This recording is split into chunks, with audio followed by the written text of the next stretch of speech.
What happens when you're praying and you're just not in the mood to pray? You're just not feeling it. I was kind of embarrassed to ask, but as soon as I asked, all the other students put their pencils down. They're like, so sometimes like we all have problems, and that's okay. Like you're human, I'm human, right? But we have to seek remedies for these problems. So I asked him, I said, you know, what happens if I want to pray? I'm praying, but I'm just not like feeling it. The khushu is not there, like I'm barely hanging on.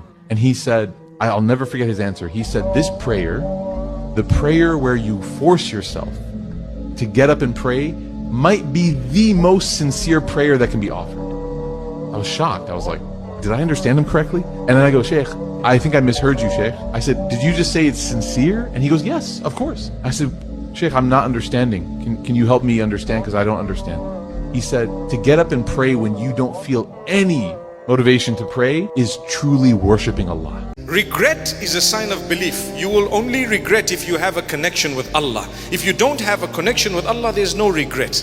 You regret it because you know, I shouldn't have done this. I made a mistake. The minute you say, oh Allah, forgive me, I was wrong, help me not to do this again, I promise, Allah says, you're forgiven. What did you just commit? A major sin. You're forgiven. You're thinking too much. Your iman is weak. That's why you are suffering.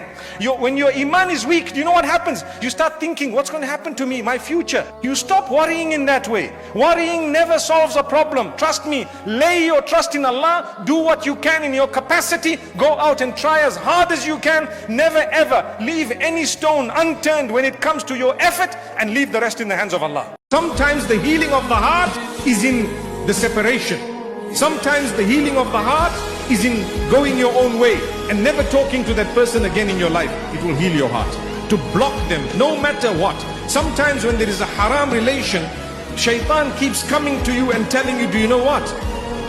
If you leave this person now, you're going to break their heart. Well, should I break their heart or break my relation with Allah? Block, stop, break the heart and let them deal with it. It's okay. You cannot justify sin by saying, I'm going to break their heart if I quit it. Quit it now, block and stop and move on. You'll help yourself and help them. Whenever anything in your life is taking you away from Allah, leave it. I mean it. Leave it.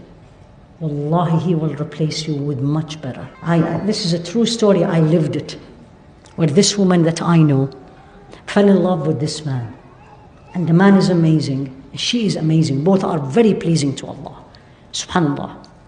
But they couldn't get married. So he told her, let's keep talking till Allah make things easy.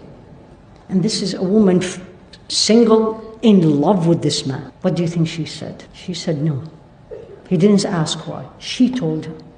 Says, don't you think I don't want to? In fact, I love it. I enjoy it. But I can't do it. It's not pleasing to Allah. That's what we need to be, ladies. You want pure heart? You want to be close to Allah? You need to stay away from what takes you away from Allah. People are quick to judge. They don't know what you've been through in your life. They don't know the type of trauma you might have faced. They don't know what you may have faced when you were little in terms of abuse or whatever else it may have been. Allah knows. Leave them. It's not about the people. It's very difficult to say what I've just said now.